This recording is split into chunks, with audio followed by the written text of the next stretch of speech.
Di Jakarta Timur, seorang pemuda nekat merampok minimarket di Jatinegara dengan cara menyiramkan bensin ke tubuh karyawan agar tidak memberontak. Selanjutnya, seorang ibu di Depok dihebohkan karena menjual anaknya yang berusia 15 tahun kepada warga negara asing sebagai upaya melunasi utang pinjaman online yang mencapai 100 juta rupiah. Seorang karyawan di salah satu rumah sakit di Jember, Jawa Timur, mengambil keputusan tragis dengan mengakhiri hidupnya melalui gantung diri.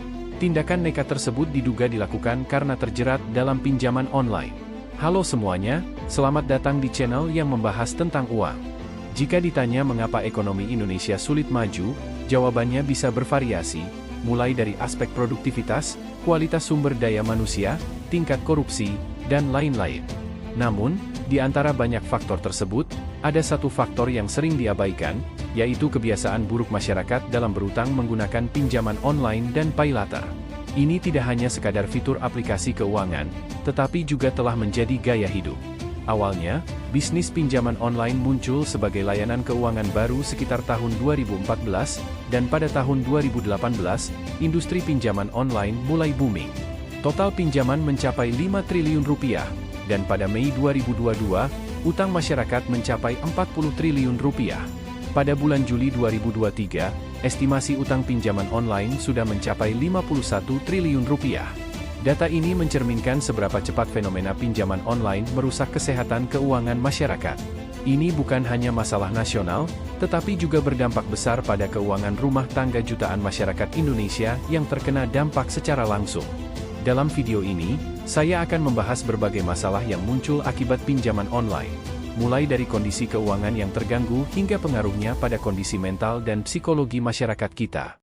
Salah satu akar masalah utama adalah tingginya bunga pinjaman online, baik yang legal maupun ilegal. Bunga harian yang tinggi, dihitung secara majemuk, membuat utang membengkak dalam waktu singkat. Peraturan OJK dan AFPI membatasi bunga maksimal pinjaman online sebesar 0,4% per hari. Meskipun angka ini mungkin terlihat kecil, namun menjadi jebakan karena dalam sebulan bisa mencapai 12,7% dan dalam setahun mencapai 330%. Bunga yang begitu tinggi dapat membuat utang menjadi lebih besar dari pokok pinjamannya. Selain bunga tinggi, banyak korban pinjaman online juga harus menghadapi biaya tambahan tersembunyi, seperti biaya admin, biaya layanan, pajak layanan, dan lain-lain. Bahkan, ada biaya penalti dan bunga penalti di awal pembayaran, meskipun peminjam sudah membayar tepat waktu. Praktik-praktik ini melanggar ketentuan OJK dan membuat situasi semakin sulit bagi peminjam.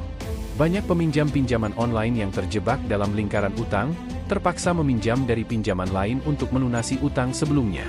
Ini menciptakan lingkaran setan yang terus merugikan keuangan keluarga dan rumah tangga.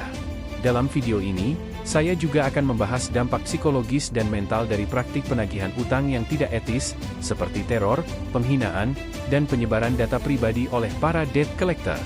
Fenomena ini tidak hanya merugikan secara finansial, tetapi juga mengganggu kehidupan sehari-hari peminjam, bahkan sampai pada tingkat kriminalitas dan tindakan nekat.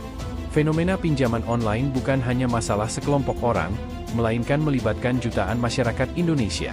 Guru, korban PHK, dan ibu rumah tangga merupakan sebagian besar peminjam yang terkena dampak. Kondisi ini memunculkan pertanyaan besar mengenai bagaimana guru di Indonesia dapat memberikan pendidikan yang baik jika mereka terjebak dalam masalah utang pinjaman online. Situasi ini semakin rumit dengan masalah pinjaman online ilegal yang terus berkembang di Indonesia. Meskipun pemerintah telah membubarkan sejumlah pinjaman ilegal, masih banyak yang beroperasi dan sulit dilacak. Kesimpulannya, fenomena pinjaman online bukan hanya masalah finansial, tetapi juga mengancam kestabilan mental dan psikologis masyarakat kita. Bisnis pinjaman online, baik yang legal maupun ilegal, terus menjamur karena dianggap menguntungkan dan memiliki target pasar yang luas di Indonesia. Video ini diharapkan dapat menjadi peringatan bagi masyarakat untuk menghindari pinjaman online, karena praktik-praktik ini hanya akan memperburuk masalah keuangan dan berdampak negatif pada banyak aspek kehidupan. Jangan terjebak dalam lingkaran pinjaman online yang bisa merugikan jutaan keluarga Indonesia. Terima kasih telah menyimak, dan sampai jumpa di video selanjutnya di channel Kreasi Kapital.